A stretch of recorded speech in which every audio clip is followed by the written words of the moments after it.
皆さんごきげんよう、上川薫です。今回取り上げる話題は、ウクライナ情勢関連のニュースを取り扱っていきます。地上波のニュース報道では大きな出来事しか報道されなくなってしまいました。しかし、戦争が日々行われているわけで、これが異常な状態であることを忘れてはいけません。ぜひとも関連のニュースをこのチャンネルでご覧になってください。今回取り上げる話題は、まず第一に戦況解説、そして関連のニュースとして、ロシア側の死傷者数が60万人を突破したとイギリスが分析しています。ウクライナ側の話としては、ドイツが追加の軍事支援でパンツァーハービッセ2012両を手配したというニュースを取り上げ、またウクライナ自身も弾薬の国産化について力を入れている話を取り上げていきます。使用している地図は戦争研究所の発表しているものを引用しています。赤く塗られている部分がロシア軍が占領しているウクライナ領、水色の部分がウクライナ軍が制圧しているロシア領です。地図の上に私が必要だと思う情報を書き加えて皆さんに解説していきます。まず全体の戦況なのですが、クルスク州での戦い、ロシア軍の反撃が始まっています。ただ、反撃に乗じた新たな作戦もウクライナ側が発動しており、うまくいくかどうかはまだ経過を見なければなりませんが、クルスクの戦いはまだまだ続きそうです。そして、ウクライナ領東部戦線、非常に長大な戦線なわけですが、そのあちこちでロシア軍の攻勢は引き続き行われています。ウクライナ軍の迎撃、その成果も数々報告されているのですが、それでもなおロシア軍のじわりじわりとした前進が続いており、なかなか食い止めることができていません。南部戦線においてはほとんど状況の変化はありませんでした。まず最初に地上戦の様子から話す前に、ウクライナ軍の遠距離攻撃の成果について取り上げておきましょう。今回ウクライナ軍が攻撃した箇所は2箇所、ウクライナから北トロペツにある弾薬庫に対するドローン攻撃を行いました。この攻撃はロシア側の発表によればドローンを全て迎撃できたという話にはなっているのですが、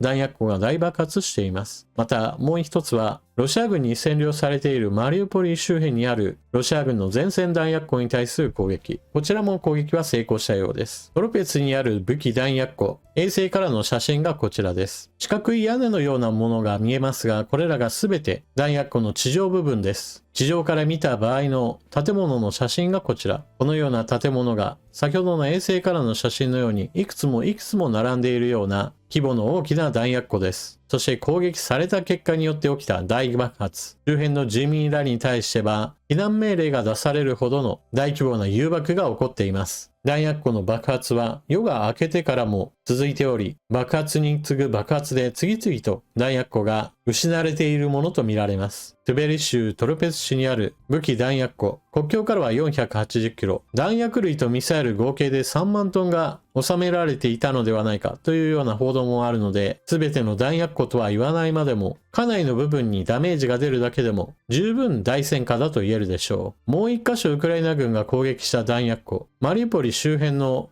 前線弾薬庫、こちらについては映像が静止画しかありませんでした。こちらについてはロシア軍の前線部隊に物資を運び出すためのいわゆる集積ポイントで、量そのものはそれほどではないでしょうが、一時的にでも弾薬補給に麻痺を起こさせることができます。続いてクルスク戦域について、ロシア軍の反撃により方々で戦いが激化しています。特にロシア軍が兵力を増強しているのが西側で、セーム川南地域におけるロシア軍の戦力は推定3000人だったものが8000人まで増強されているようです。これは最初の反撃の一撃によってセーム川南の封鎖状態を解くことができ、増援を送り込むことができているようなのです。ただし、この反撃部隊のさらに後ろを狙うような動きをウクライナ軍が見せています。前回の解説動画でウクライナ軍の越境攻撃について話をしましたが、越境攻撃を行ったウクライナ軍部隊は制圧地域を拡大しており、ロシア軍の反撃部隊の後ろを取るかもしれません。なお、この戦闘地域の拡大に伴ってロシア側の行政においては約1000平方キロメートルの地域において住民の避難を命じています。この報道が住民の強制避難なのか、それとも単純な避難勧告のレベルなのかについては私が記事を読む限りではちょっとわかりませんでした。ただ、この地域に対する戦闘の拡大をロシア側も考えていることは間違いないでしょう。そして、この地域に集められた部隊、ベテランの兵士がいっぱいというわけではなく、かなりの数、徴集兵が混ざり込んでいるため、また新たなロシア兵捕虜も獲得しているようです。ここ最近立て続けにロシア、ウクライナとの捕虜交換が実施されており、また少し兵士を取り戻せるチャンスが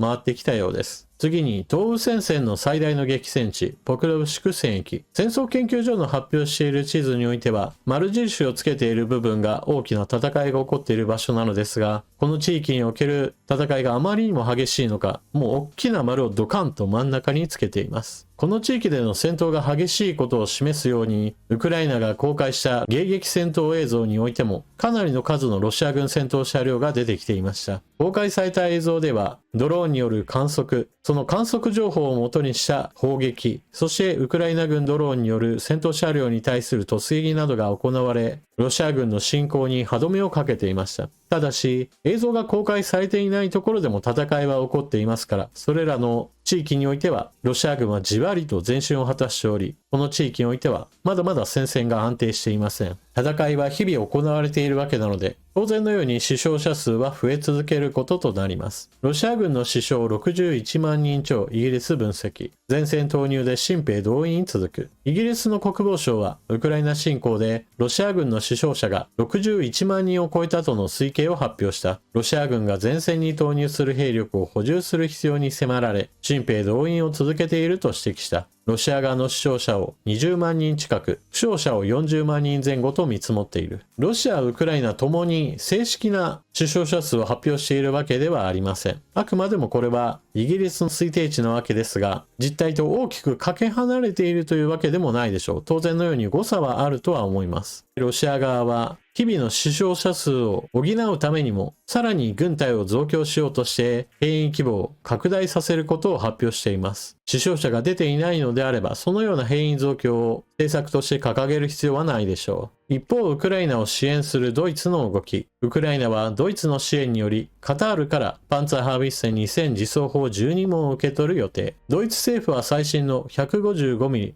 装輪自走砲システム RCH155 のカタールへの販売を承認。その見返りとしてカタールはパンツァーハービッセン2012両をウクライナに移転することになる。車両はウクライナに輸送する前にドイツで修理とメンテナンスを受ける予定だ。ドイツのパンツァーハービッセン2000は世界で最も先進的な砲兵システムの一つです。最初の砲は2022年6月にウクライナに登場しました。現在ウクライナ軍にはドイツ、イタリア、オランダから提供された約30両のパンツァーハービッセン2000が配備されています。こちらの写真がヨーロッパ各国からウクライナへと供与されたパンツァーハービッセン2000。ウクライナの戦場においては対砲兵レーダーといったものが非常に多く配置されていることから、どこの地点から大砲が撃ち込まれたかというのを逆算して反撃するシステムが稼働しています。そのためトラックで牽引する自走砲だと生存率が非常に低くなると言われています。パンツァーハービッセン2000の場合だと射撃位置についてから素早く砲撃を終えてすぐに移動できるため反撃されることもなく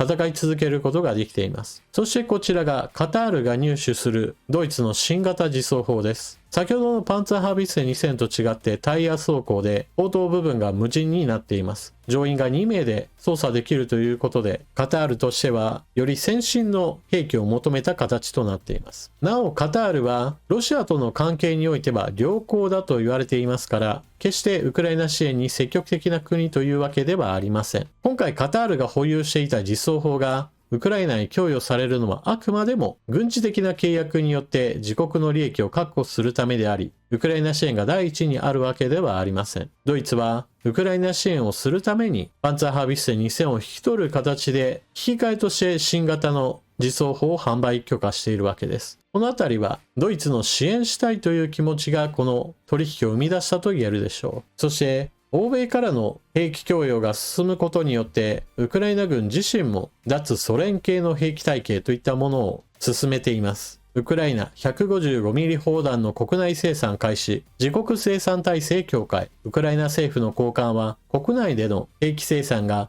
1年半で倍増したと主張した上で、NATO 軍で広く使われている 155mm 砲弾の国内での生産を開始したことを明らかにしました。兵器や砲弾の供給が課題となる中で、欧米諸国に頼るだけでなく、自国の生産体制を強化させたい考えです。大統領補佐官、上新氏がインタビューで明らかにしたものです。上新氏は、国内での兵器の生産が去年3月から今月までの1年半で倍増し、今年の年末までには3倍になると主張しました。ウクライナ軍が従来保有していた砲弾の規格はロシアと同じもの、ソ連の流れを組むものです。そして欧米からの供与品は NATO 規格品ですから、砲弾が欲しいとなれば送ってもらえるものを待つほかありません。しかし、今後のことも考えると、自国で生産することが重要なのは明らかなので、ウクライナ自身も生産設備を整え、実際に製造に乗り出しているわけです。その他、迫撃砲弾の製造なども少しずつ軌道に乗っているという話がありますし、戦闘車両も修理するだけでなく、新たに作るための活動も活発化しています。